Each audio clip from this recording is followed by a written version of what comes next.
Nah, tema kita sore ini teman-teman ya, manusia makhluk yang paling tak setia. Ini temanya tentang amanah atau kesetiaan teman-teman ya. Kesetiaan pada Sang Pencipta. Nah, amanah ini ya pernah Allah amanahkan ya kepada bumi dan gunung-gunung serta lautan. Tetapi mereka semua menolak. Tetapi manusia menerimanya. Manusia itu makhluk yang tak setia. Tak setia pada penciptanya. Ini aku dapat teman-teman ya di surat Al-Ahzab surat ke-33 ayatnya ayat 72. Teman-teman boleh nanti dilihat ya, dibaca ya. Allah berkata, sesungguhnya kami menawarkan amanah kepada langit dan bumi serta gunung-gunung. Tetapi mereka menolak untuk setia pada amanah itu. Dan mereka takut terhadap itu. Takut sebaliknya ya. Sebaliknya tak setia pada amanah itu. Dan sebaliknya manusia menerimanya. Tetapi manusia tak setia pada itu. Sesungguhnya manusia itu senantiasa lalim dan bodoh. Itu kata Al-Quran teman-teman ya, kata kitab suci ya. Surat ke-33 ayat 72. Ntar teman-teman boleh lihat ya, bukan kata-kataku ya. Jadi teman-teman ya, Allah mengisyaratkan pada manusia. Sebenarnya manusia itu lalim dan bodoh. Jadi sebelum manusia itu diturunkan ke muka bumi ini, Allah telah mengamanahkan tentang ruh itu kepada bumi dan langit dan gunung-gunung. Tetapi semua mereka menolaknya. Tapi amanah itu diterima oleh manusia. Manusia menerimanya. Manusia itu bodoh dan lalim. Dan mengapa bumi dan langit dan lautan, gunung-gunung menolaknya? Karena mereka takut tak setia kepada amanah itu. Sebaliknya manusia menerimanya. Tetapi manusia tak setia kepada amanah itu. Maka bumi dan langit serta gunung-gunung berkata, manusia itu tak setia dan bodoh. Amanah yang telah diberikan dan manusia itu lalim dan bodoh. Manusia tak setia pada amanah yang diberikan dan manusia itu lalim dan bodoh. Itu kata-kata gunung ya, kata lautan, gunung dan bumi ya. Manusia makhluk yang bodoh dan lalim. Apakah amanah yang membuat manusia itu makhluk yang bodoh dan tak setia? Di awal kejadian, sewaktu manusia selagi di perut ibunya, telah ada perjanjian antara manusia dan Tuhannya. Sebelum terlahir ke dunia, Allah dan manusia telah ada perjanjian atau amanah.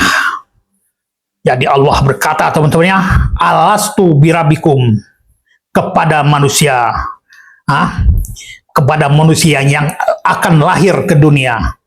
Allah berkata, bukankah aku Tuhanmu? Kata Allah.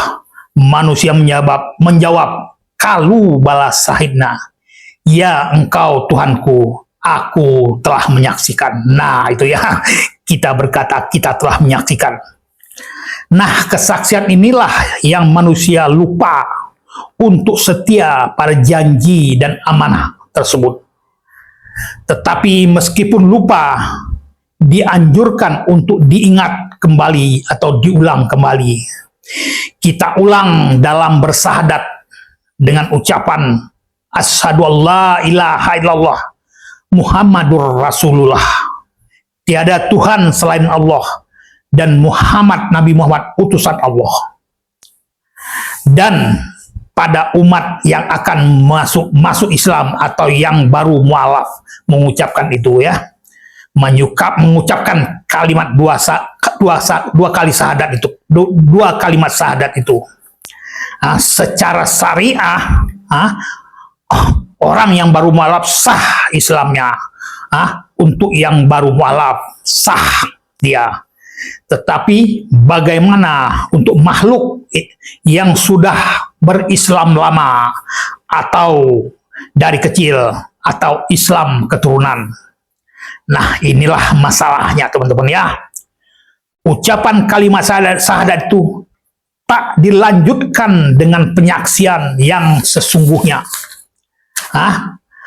Berucap bersaksi tetapi tak ada yang disaksikan.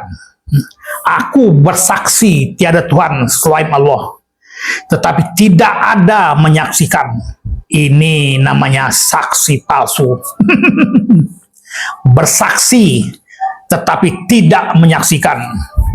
Hendaknya berusaha sekuat tenaga atau bersungguh-sungguh untuk dapat menyaksikannya, agar tidak dikatakan bahwa manusia itu adalah makhluk yang tak setia atau saksi sepalsu. Jadi teman-teman ya, syahadat itu adalah kesetiaan pada amanah yang telah kita ucapkan sewaktu kita di dalam kandungan ibu.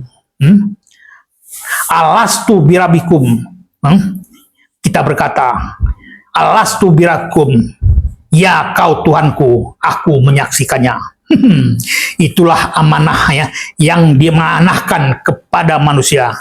Tetapi manusia sebahagian mengingkari amanah tersebut, lupa pada janji yang telah diucap.